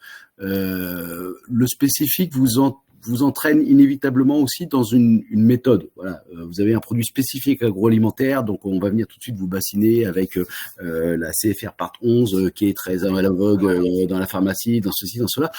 Le spécifique vous emmène forcément vers quelque chose. Mais est-ce que c'est une bonne chose finalement d'être dans un spécifique? Le général vous ouvre les portes d'autres approches métiers. Moi, quand j'aime bien justement avoir l'approche sur certains sujets, bah c'est pas l'approche qu'on a d'habitude dans l'alimentaire, c'est plutôt une approche qu'on a dans l'automobile. Et pourquoi je le vois? Parce que finalement notre outil il est générique et on est capable de l'adapter. Donc il y a des gens de l'automobile qui l'utilisent, il y a des gens de l'aviation qui l'utilisent. Et du coup, quand je discute avec mon fournisseur, je dis mais eux ils font quoi avec? Ils font quoi avec? Et ils m'expliquent. Et je dis, ah bah c'est pas con, tiens, nous, dans l'agroalimentaire, on fait jamais comme ça, on n'a jamais travaillé de cette manière-là. Et du coup, ça ouvre des choses. Donc voilà, pourquoi un MES et pas un autre outil? Parce que c'est la bonne cheville, je pense. Vous êtes d'accord également, Benoît Bockstaller, oui, bien sûr. Le MES. Oui, bien sûr, je vais pas être très original hein, dans ma réponse. Mais c'est vrai que, comme tout le monde, bah, on cherchait un outil terrain finalement. quelque chose qui soit capable de nous remonter vraiment la vérité de l'atelier, parce que effectivement, on est un ERP, et ben ça donne des stats, ça donne des tendances, à la maille de la journée, de la semaine. Et nous, on est convaincu que pour chercher la performance, faut le vivre sur le moment. Il faut pas attendre la fin de la journée ou le lendemain pour dire c'était pas bien hier. On peut agir tout de suite dans le quotidien. Et donc, il fallait un outil vraiment connecté aux équipements. Et ça, il n'y avait que le MES qui pouvait nous l'apporter. Alors justement, connecté aux équipements avec une remontée de l'information en temps réel, quels sont les enjeux d'un pilotage en temps réel dans l'atelier chez vous, dans une série comme la vôtre? Première chose, on parle de performance, c'est déjà de l'afficher finalement. Parce qu'on veut piloter une usine, une entreprise sur des niveaux de performance. On va parler de TRG, de TRS. Ça va parler à tout le monde autour de cette table. Ça parle beaucoup à des directeurs, à des comités de direction. Mais après, faut-il encore emmener cet indicateur, ce niveau de performance en production et l'afficher, le faire comprendre aux personnes. Et quoi de mieux que d'afficher un niveau de performance pour essayer de la booster un peu, pour essayer de titiller le résultat. Et puis, chez nous, en fait, on a un autre aspect, c'est que une scierie, c'est relativement grand comme site. C'est très étendu. On a des usines assez grandes. Et si on veut agir directement sur la production, il faut concentrer les forces là où elles doivent se trouver. Si on a un équipement en panne dans un endroit, il faut vite le savoir. Comme disait monsieur Valmont avant, si on bloque dans un bout de l'atelier, ça sert à rien de produire 50 tonnes de yaourt si on peut pas les emballer derrière, quoi. Nous, on a un peu les mêmes problématiques. Si on bloque dans un atelier, on va pas faire une montagne de bois parce que ça prend vite beaucoup de volume devant le suivant. Donc, on a tout intérêt à avoir l'information au plus vite de ce qui fonctionne, ce qui est à l'arrêt, pour envoyer les équipes de maintenance, pour cibler les efforts de tout le monde sur ce qui est problématique, en direct. C'est exactement ça. Le temps réel chez nous, les opérateurs aujourd'hui, si vous leur enlevez leur pupitre de pilotage, ce qui va pas, c'est pas le fait de pas savoir quel OF ils sont en train de fabriquer qui va leur manquer. Clairement, ça, ils vont dire, tu me l'imprimes sur un papier, c'est bon, ça me suffit, je sais ce que je fabrique. Par contre, quand vous allez leur enlever leur poste de pilotage, nous, une ligne de conditionnement chez nous, c'est quelque chose qui peut faire 20-30 mètres, et il y a 2 opérateurs dessus. Et ils ont pas mal de choses à faire. Faut alimenter les machines, etc., etc. Le MES, en fait, en permanence, il enregistre tous les défauts qui se passent. Et une ligne, c'est une ligne. C'est-à-dire qu'à un moment donné, quand ça s'arrête à la fin de la ligne, tôt ou tard, ça va s'arrêter. Toute la ligne va s'arrêter parce que les zones d'accumulation vont vite se saturer et le système va s'arrêter. L'opérateur, là, en permanence, le MES lui dit, attention, il y a ce qu'on appelle le défaut primaire. Défaut primaire, c'est que sa ligne, elle tourne toujours. Sa conditionneuse, elle fait encore des yaourts. Donc, il produit pour le moment. Il n'a pas impacté. Par contre, l'avant-dernière machine de la ligne, elle vient de s'arrêter parce que il y a une étiquette qui a cassé, il y a plus d'emballage, etc. L'opérateur, sur son poste, ça lui dit tout de suite, attention, tu as ton avant-dernière machine là qui vient de s'arrêter. Donc là, lui, il sait qu'il a 3-4 minutes pour réagir. Que pendant 3-4 minutes, s'il arrive à la redémarrer, tout va bien. Sa ligne ne s'arrête pas. Et il arrive à son poste, il était parti chercher une bobine de plastique, sa ligne est arrêtée. Quand vous avez une ligne qui est composée de 7-8 machines et que tout est arrêté, vous arrivez, vous allez déjà commencer par chercher 5 minutes, qu'est-ce qui a provoqué l'arrêt? Parce que elles sont toutes arrêtées, les machines. Là, avec un coup d'œil sur son poste, le système lui dit, je sais pas si c'est ça, mais la première machine qui est tombée en panne, qui s'est arrêtée avant que ta ligne s'arrête, la première machine, c'était celle-là. Et 99 fois sur 100, c'est bien ça l'origine du problème. Donc, vous voyez, si vous enlevez ça à l'opérateur aujourd'hui, il est fâché. Clairement, il est fâché. Arnaud Drouet, vous êtes d'accord aussi avec... Oui, tout à fait. L'enjeu, nous, moi, je l'ai perçu assez rapidement. C'est quand je suis arrivé chez Kenametal, on me disait, voilà, un soudeur, ça soude 60% de son temps. J'ai dit, ok, on va faire un truc simple, on va mettre, il y a 50 postes à souder, j'ai mis 50 capteurs, des petits boîtiers, ça s'est mis très vite. En moins d'un mois, on avait tout mis en route avec un truc hyper simple, entre 0 et 15 minutes, je suis encore dans le vert, au-delà de 15 minutes d'arrêt, je bascule dans l'orange, au-delà de 30 minutes, je bascule dans le rouge. On a mis ça très rapidement, et puis on a pris le temps, le nombre de soudeurs, le temps dans l'atelier, le temps homme. On s'est aperçu, à manque de bol, c'est entre 8 et 13% du temps qu'on passe temps sec à souder, parce qu'on a mis ça sur les torches des postes à souder, en tout cas sur la masse, un petit capteur sensitif qui vient se coller, un petit aimant, un petit écoulement, tout simplement. Et en fait, via ça, on sait exactement le temps sec étincelle de soudure. Et en fait, on s'est aperçu que tout le monde, enfin personne voyait qu'on passait plus de 25% du temps quasiment à meuler. Donc après, il a fallu comprendre pourquoi, en fait, quelles étaient les opérations à non-valeur ajoutée. Et en fait, via le système, on s'est juste dit, bah voilà, au bout d'une demi-heure, la personne est arrêtée. Soit on se dit, bon, bah, tous des feignants, etc. Mais nous, c'était pas notre optique. C'était vraiment de se dire pourquoi la personne est embêtée, pourquoi elle a arrêté plus de 30 minutes. Et à partir de là, on est allé voir les gens qui étaient arrêtés depuis plus d'une demi-heure. Puis bon, on s'est aperçu que bah, c'était le fil de la meuleuse qui était coupé, le pont élévateur ou le pont roulant qui était HS parce que nos poutres sont relativement lourdes. Si on peut pas les manipuler, bah, on peut pas les souder. Parce qu'on fait que de la soudure d'angle. En fait, c'était toutes ces problématiques connexes. Et en fait, on avait un système, une feuille d'heures à la main, on la renseignait, et c'était une secrétaire à l'ARH qui renseignait dans notre RP, qui faisait aussi la compta à un moment donné, parce que, en tout cas la saisie des heures et donc la paye. Donc en fait, tous ces systèmes-là, ça mettait un certain temps. Et en fait, on avait l'information du lundi, on l'avait que le lundi d'après. Donc quand on allait voir la personne, ouais, lundi, il y a une semaine, t'as rien fait de 8h à midi, qu'est-ce que t'as fait? Bah, une semaine après, le week-end est passé dessus, on pouvait pas faire quelque chose de sensé de ce point de vue-là. Donc en fait, l'enjeu du temps réel est important parce que là, en fait, c'est au moment où je détecte le problème, je vais déjà constater et je vais essayer de le résoudre. Et en fait, à partir du moment où on laisse pas passer une semaine et demie entre le moment où on détecte et le moment où on va poser la question à l'opérateur, pourquoi, ou à la personne qui travaille sur les pièces, pourquoi t'es embêté, pourquoi t'es arrêté, juste avec un simple capteur on-off finalement, avec un capteur, on a réussi à faire progresser quasiment la productivité de 10%, voire plus. Et donc en fait, c'est là maintenant on va plus loin, c'est-à-dire que maintenant chaque opérateur a un téléphone, a une application, il scanne son badge, il scanne le poste sur lequel il est et un QR code qui est sur le plan avec les différents temps gammés de ce qu'il a à faire. Et en fait, on a vu que on est parti de ce petit, j'allais dire, cette petite brique, j'allais dire vraiment à pas cher.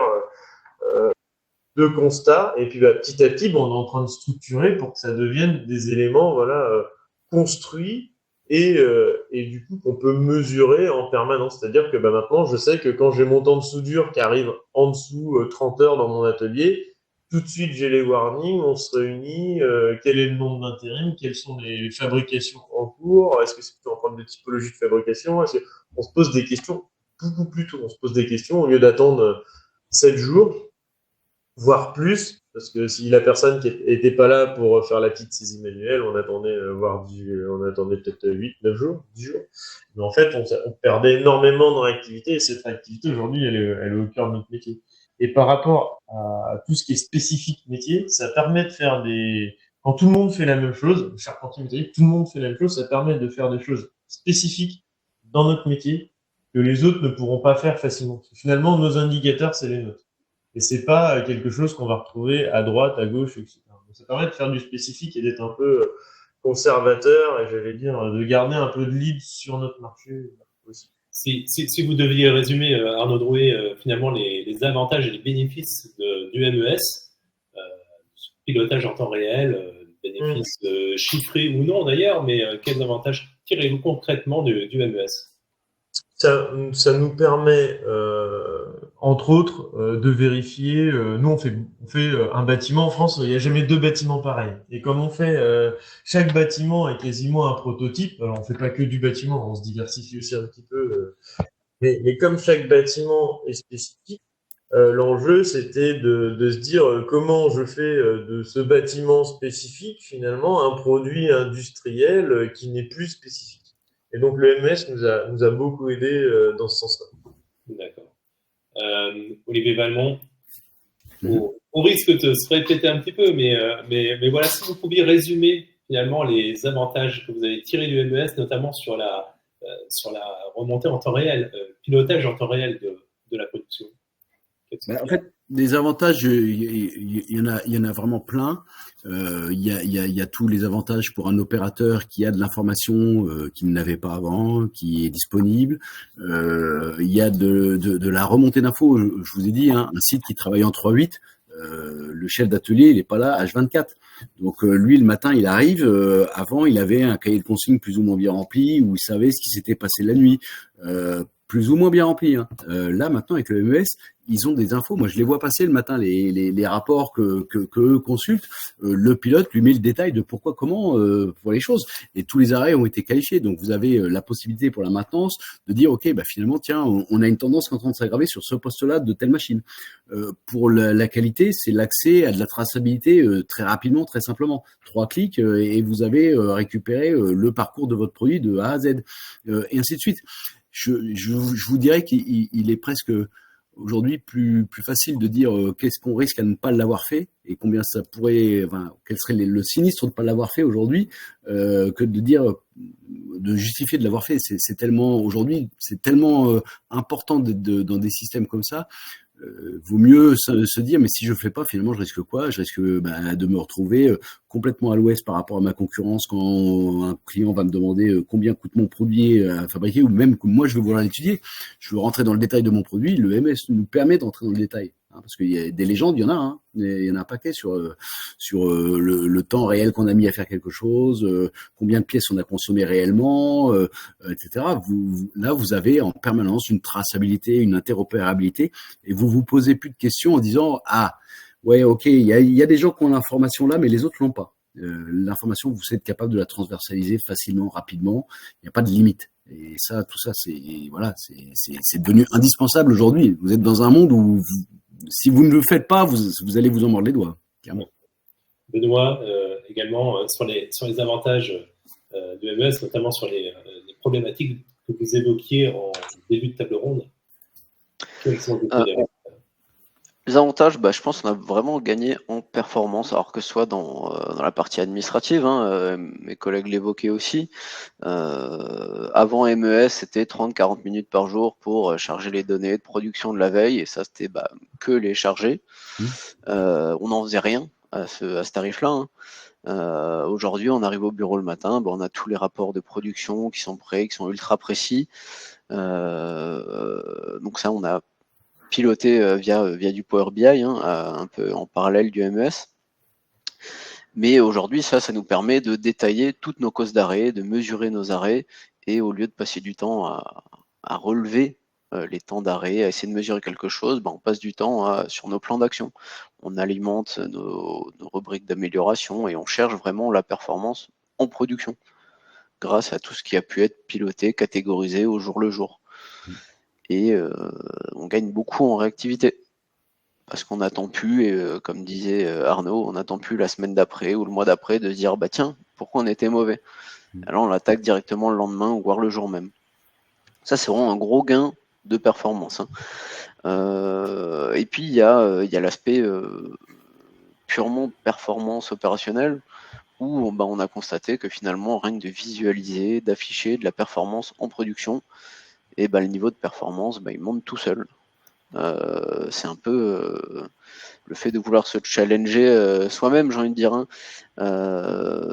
C'est comme si je fais une analogie dans le monde du sport, si on va courir 10 km, qu'on met 1 heure, la prochaine fois qu'on va recourir 10 km, on va essayer de mettre 59 minutes. On a exactement le même phénomène dans l'industrie, où on aime voir son niveau de performance et on aime être meilleur. C'est tout pareil. Et ça se fait naturellement, quelque part, sans rien faire. Enfin, pas remettre en place un MES. Je fais de la pub un peu. Non, je devrais pas. Et non, après, faut savoir que la scierie, c'est un métier assez... on peut voir ça de loin avec des grands yeux, un métier de bûcheron à l'ancienne, etc. Mais il y a aussi des normes, il y a beaucoup de process, et ça nous a permis d'afficher pas mal d'informations, de documents aussi directement pour les opérateurs en digitalisant tout ce qu'on avait dans 50 classeurs, dans des papiers volants à droite à gauche. Et on est aussi beaucoup plus rapide dans la recherche d'informations et plus juste. Il y avait une question avant d'aborder la toute dernière question sur les bonnes pratiques. Vous avez également dirais, intégrer un MES prend tout son sens quand il est connecté à d'autres systèmes informatiques. Rappelez-nous, Benoît, vous avez intégré aussi, interfacé le MES avec quel système informatique et lesquels? Oui. Alors, pour faire différent de tout le monde, nous, on a mis un MES avant d'avoir un ERP. Donc, on n'a pas de connectivité avec un ERP, mais ça ne saurait tarder. Tout dépend de l'échelle de temps sur laquelle on se place. Mais globalement, le MES nous fournit énormément de data. On vient capter beaucoup d'infos sur les équipements en production. Et du coup, on a pris le parti d'intégrer une solution de Power BI à côté pour mettre en forme et automatiser tous les rapports de production avec ces données MES. C'est une solution, à mon sens, très complémentaire parce que c'est bien beau d'avoir beaucoup d'infos, beaucoup de data. Faut-il aussi savoir l'utiliser, l'afficher proprement et rendre tout ça globalement de manière assez automatique. On a aussi interfacé notre MES avec une solution de GMAO. Là, depuis quelques jours d'ailleurs, depuis qu'un collaborateur sur une ligne de production appuie sur le bouton panne, il y a directement un ordre de travail qui va se créer dans la GMAO et alerter les collègues de la maintenance. Savoir où intervenir et de manière très précise. Parce qu'on va pouvoir, à l'ère de notre MES, sélectionner une ligne, une zone, un moteur, un roulement et cibler très précisément la cause d'arrêt. Donc ça, c'est les deux grosses interfaces, on va dire, actuellement chez nous. Arnaud Drouet, même question sur les interfaces avec les systèmes informatiques. Sur les interfaces avec les systèmes, on a connecté avec notre ERP. Alors on a deux systèmes de gestion. On a un système de gestion plus orienté matière, qui fait partie de l'ERP avec des interconnexions déjà très poussées.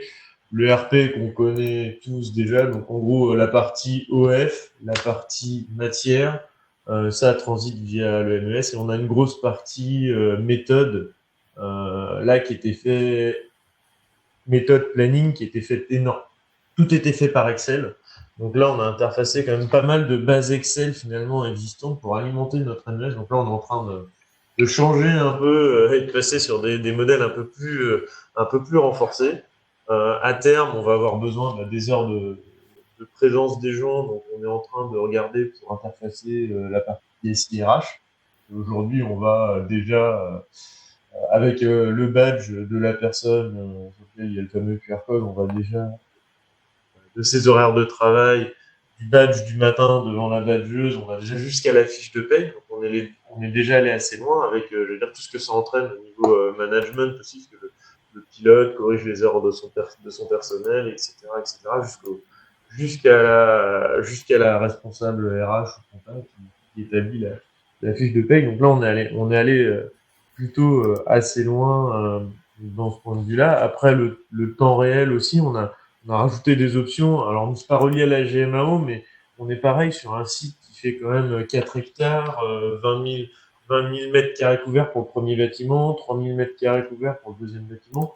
Et en fait, on a rajouté un bouton d'appel pour appeler son pilote, parce que le pilote, s'il est rendu à l'autre bout d'un bâtiment au service RH ou alors au niveau du bureau des méthodes pour avoir un plan plus précis d'une pièce, etc. Mais effectivement, il n'est pas sur place. Donc là, ça permet de voir qui demande à l'avoir et potentiellement s'il est arrêté depuis un petit moment ou pas. Ça permet d'avoir quand même pas mal d'infos en temps réel. Donc, ça, c'est bien. L'avantage aussi, nous, c'est que par rapport au logiciel de devis, qui est aussi interfacé, ça nous permet rapidement de comparer le temps passé sur une affaire vs le temps qui a été vendu réellement. Et ça nous permet, par rapport à des problématiques de rentabilité, effectivement, de savoir si l'affaire qu'on a vendue au commerce c'était bien ou pas. Si je dis, ça me permet moi en tant que décideur de dire, arrêtez de prendre cette typologie d'affaires parce qu'on perd de l'argent, ou alors aller plus sur cette typologie d'affaires parce que là on en gagne beaucoup.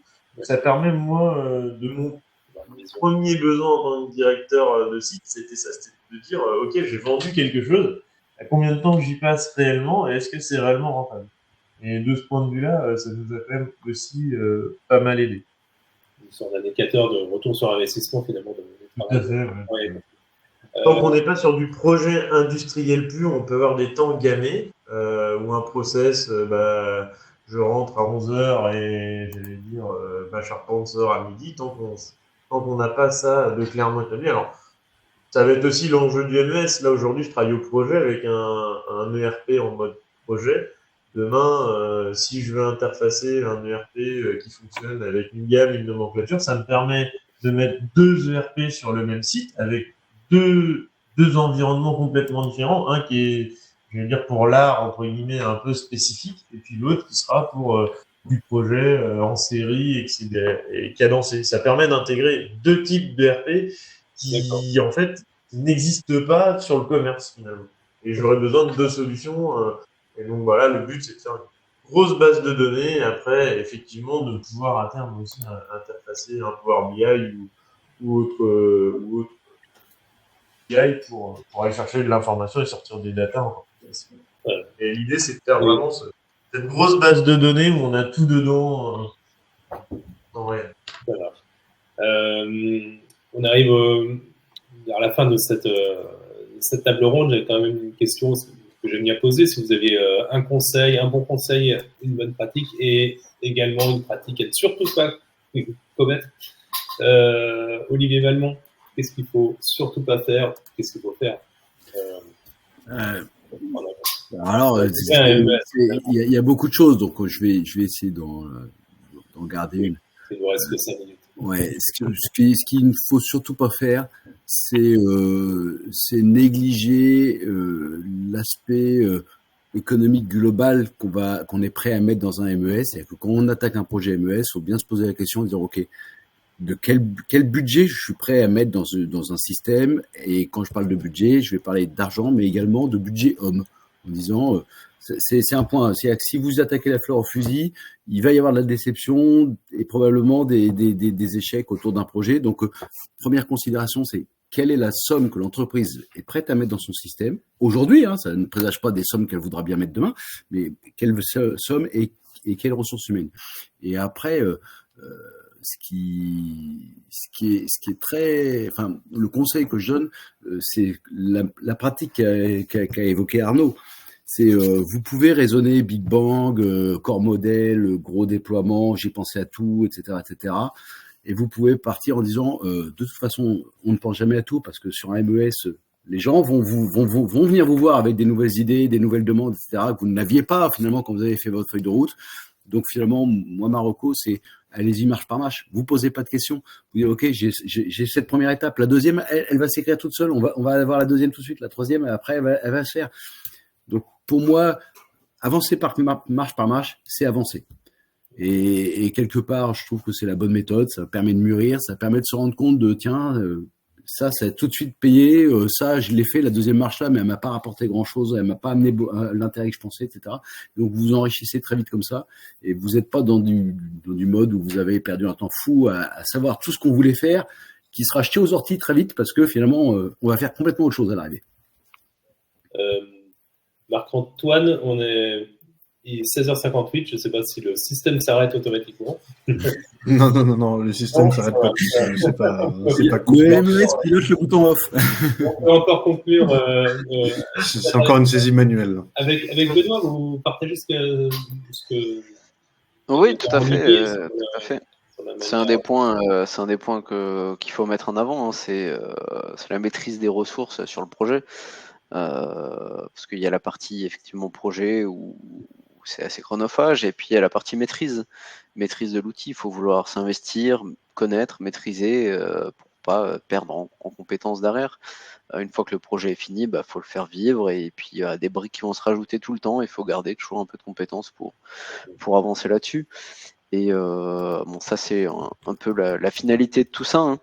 Mais avant ça, il y a sur une phase projet, je pense qu'il faut déjà apprendre à parler MES, parce qu'industriel, on n'est pas éditeur de MES, et on a un langage qui sera un peu différent, et il faut faire attention, être très précis, savoir ce qu'on veut faire, comment on veut le faire.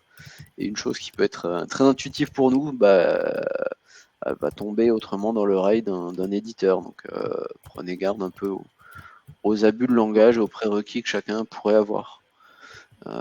Et comme dit, au fil du projet, il faut appuyer sur l'accompagnement. C'est un gros changement dans les ateliers, même si on le fait petit à petit, c'est un changement. C'est l'implication des opérateurs, des collaborateurs en production, et il faut réellement donner du sens, accompagner et former les gens en production, pour pas avoir l'impression que c'est un outil de flicage, de suivi. Faut que tout le monde ait quelque chose à gagner dans ce jeu-là. Arnaud, peut-être le mot de la fin, un bon conseil et Un bon conseil. Alors, moi, mon bon conseil, c'est quand on veut le déployer, il faut que ça marche du premier coup. Et je pense qu'il faut pas négliger les fondations de nos outils informatiques, c'est-à-dire la base, avoir du Wi-Fi. Si on veut déployer quelque chose avec des téléphones, ne pas négliger ce côté opérationnel. Il n'y a rien de plus terrible de mettre un outil dans un atelier qui ne fonctionne pas et qui bug. Donc, c'est vraiment une grosse partie débugage, mais c'est aussi une partie système, ne pas se retrouver au bout d'un mois avec un serveur complètement dépassé, etc. Voilà, c'est vraiment, moi, mon point d'alerte, c'est vraiment ne pas négliger cette partie fondation sur les systèmes, un serveur qui marche, de la fibre, un réseau qui marche, renforcé, sauvegardé. Pour moi, c'est vraiment la priorité et c'est vraiment se dire faut que ça fonctionne. La personne, quand on lui met un nouvel outil entre les mains, qui n'a pas forcément envie de se mettre à la nouveauté et qui était bien avec sa petite feuille à la main, parce que il faut écrire à la fin de la semaine tout ce que j'ai fait dans ma semaine et puis je mettais 3 lignes, ça suffisait. Là maintenant, il y a quand même le métier évolue de l'opérateur. On ne demande plus à un opérateur ce qu'il faisait avant, il y a 10 ans. Donc, on lui demande maintenant de faire ce qu'un opérateur moderne fait. Et effectivement, si on n'a pas des fondations saines au niveau de nos outils informatiques, c'est-à-dire des téléphones qui deviennent HS parce qu'on a pris un téléphone qui n'était pas garanti sur 5 ou 10 ans, des écrans d'ordinateur qui ne sont pas renforcés, qui lâchent. Pour moi, c'est vraiment les fondations sont hyper importantes sur la base. Même comme la grosse base de données, le data lake qu'on veut construire, pour moi, il faut avoir quand même une idée assez globale, une vision assez globale de ça. Au moins de schéma-là, de la base de données et les fondations en termes de système. Bien, on revient à la pluridisciplinarité qu'il est nécessaire d'avoir autour d'un projet MES. C'est absolument vrai. Hein. Il faut commencer par se poser les bonnes questions sur les données, comment on va les stocker, sécuriser, accéder, construire des choses solides et pertinentes. Et tout ça, c'est pas si évident parce que c'est quand même beaucoup de métiers les uns à côté des autres. Hein. C'est pas forcément personne n'a toutes ces sciences-là avec lui, donc il faut arriver à constituer une petite équipe qui construit bien les choses. C'est un projet global. Il faudra peut-être l'objet d'autres conférences et tables rondes. Merci infiniment. Alors Marc-Antoine, avons-nous des questions déjà Non, alors j'ai peu de questions directement et quelques échanges dans le chat sur les expériences vécues autour du MES. Alors je me suis permis de diffuser quelques sondages pendant cette session. Le premier portait sur l'enjeu principal d'une solution MES en termes d'objectifs. Et clairement, c'est la performance industrielle qui remonte systématiquement à 100% des cas. J'ai mis aussi le suivi de la qualité, la traçabilité, d'autres sujets, anticipation des dérives. Je pense que c'est toujours les enjeux de productivité sont toujours au cœur des problématiques MES. Hein, c'est ce qu'on peut rencontrer le plus souvent. Je peux vous lire le commentaire, hein, c'est par expérience, le MES permet de connaître tout ce qu'on veut savoir et aussi ce que nous ne voulons pas savoir. C'est un éclairage sur tout ce qui se passe, c'est-à-dire une meilleure visibilité. Permet de comparer les chiffres utilisés pour tout avec les vrais chiffres. C'est vrai. Attention au piège, hein, ouais. Ça peut être une ça évite de comparer des carottes et des courgettes. Oui. Donc bon, voilà, si je dois donner le mot de la fin, j'ai posé la question à toute la salle, savoir si cet événement avait séduit et tout le monde vous félicite puisque 100% de l'auditorat veut qu'on reconduise l'événement. Donc nous reviendrons avec une deuxième édition de cet événement. En attendant, je vous remercie tous les quatre, hein, Olivier, Arnaud et Benoît pour le retour d'expérience, les retours d'expérience et ce débat qui vient d'avoir lieu. Je pense que ça éclairera certains industriels sur sur les choix ou le non-choix effectués.